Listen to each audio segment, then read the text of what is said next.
Salut et bienvenue sur cette nouvelle vidéo sur laquelle je vais te montrer un genre de disque dur que tu peux créer toi-même. Donc tout simplement ici une démonstration d'un disque dur de 2 Teraoctets comme tu vois. Donc si je clique là-dessus, je peux créer des répertoires, je peux coller des fichiers, faire des sauvegardes et je peux faire tout ce que je veux avec. Et tout simplement, si je te dis que ce disque dur là, c'est un disque dur virtuel, c'est pas un disque dur réel. Donc je peux le formater comme tu vois. Donc son formatage, il est ordinaire comme un disque dur normal. Et aussi, si je veux l'éjecter, je peux l'éjecter comme une clé USB, comme ceci, comme tu vois. Donc là, c'est tout à fait normal. Voilà le fichier de mon disque dur. Donc si je clique double-clic, je peux revenir sur mon disque dur comme ceci et je peux le réutiliser de nouveau. Donc je vais te montrer ça tout de suite comment créer un disque dur virtuel. Donc tout simplement, je t'invite à aller sur la petite barre de recherche, que ce soit ici sur la barre des tâches ou bien sur le menu démarrer. Tu saisis tout simplement la phrase suivante, gestion disque. Donc tu vas sur cette application, créer et formater partition disque, tout simplement, tu cliques là-dessus et après tu auras cette interface. Donc cette interface te présente l'ensemble des disques physiques que tu as ou bien virtuels que tu as sur ton ordinateur comme ceci et avec les différentes partitions qui sont. Donc par exemple, soit les partitions de démarrage, les partitions de sauvegarde ou bien de récupération ou aussi les partitions d'exploitation que tu utilises et qui sont visibles sur ton poste de travail. Donc tout simplement pour avoir le détail de la partition, tu passes la souris sur un bloc et tu auras l'information en détail ici. Donc pour la création d'un disque dur virtuel, tout simplement tu vas sur Action et puis tu vas sur Créer un disque dur virtuel ici.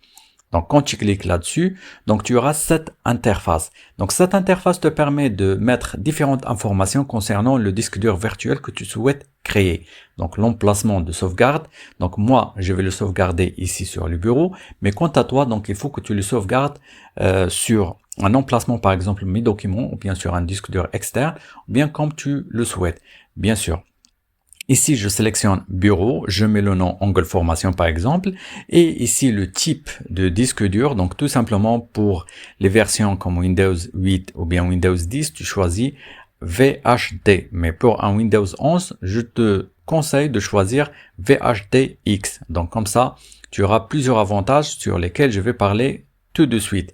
Bien sûr, je vais cliquer sur enregistrer comme ceci. Donc c'est VHDX. J'enregistre, voilà. Donc le chemin est déjà fait. Et ici, donc le type de technologie de disque dur, donc je vais choisir VHDX. Et ça permet d'avoir jusqu'à 64 Teraoctets de stockage. Et aussi, donc, je peux utiliser le stockage dynamique avec cette technologie. Donc, je vais te montrer ça tout de suite, comment ça marche. Tout d'abord, je vais te montrer combien j'ai de gigaoctets sur mes deux disques durs, un SSD et un deuxième en NVMe. Donc tout simplement, ça dépasse pas les 300 Go. J'ai même pas dans l'ensemble de mes disques durs un teraoctet qui existe. Mais en tout cas, pour le disque dur virtuel, je peux créer 60 Tera si je veux, par exemple, sans aucun problème et sera opérationnel autant que j'ai pas saturer le stockage de mes disques durs physiques. Donc tout simplement ici, je vais mettre 60 Teraoctets comme ceci. Et puis donc tout simplement, si je clique sur valider, donc il sera enregistré ou bien créé automatiquement sur mon bureau. Comme tu vois, donc le disque dur virtuel a été créé. Donc ici, j'ai le disque dur virtuel qui a été affiché sur le gestionnaire de disque. Tout simplement, ce que je vais faire, c'est d'attacher le disque dur virtuel. Donc ici, comme ceci. Et puis, donc, je vais faire parcourir. Je vais aller sur le bureau, je sélectionne et je valide par OK. Comme ça, le disque dur est déjà attaché maintenant.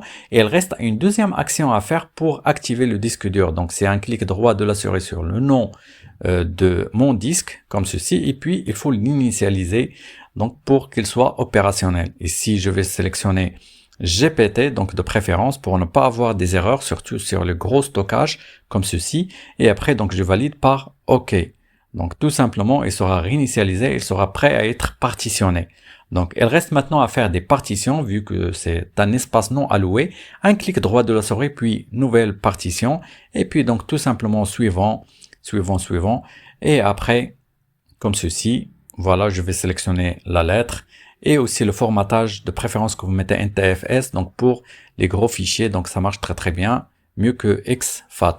Et après, tout simplement, voilà, mon disque est déjà prêt. Je peux ici donc l'exploiter. Comme tu vois, donc j'ai 60 teraoctets, donc c'est un stockage qui dépasse largement et fois des centaines de fois le stockage réel que j'ai sur mon ordinateur. Donc, et d'ailleurs, donc il faut faire attention sur les disques, les ordinateurs que vous achetez, donc de ne pas tomber sur cette arnaque.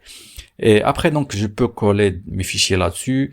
Donc, l'avantage de cette manipulation, c'est que je peux créer plusieurs disques durs, donc je peux sauvegarder mes photos par exemple, etc. et je peux les déplacer comme je veux, donc je peux le mettre sur un disque dur externe ou bien sur une clé USB, et aussi donc je peux l'attacher sur des systèmes comme je le souhaite sans perdre mes travaux. J'espère que ce petit partage t'a plu. Si t'es pas encore abonné à ma chaîne, je t'invite à le faire et à bientôt.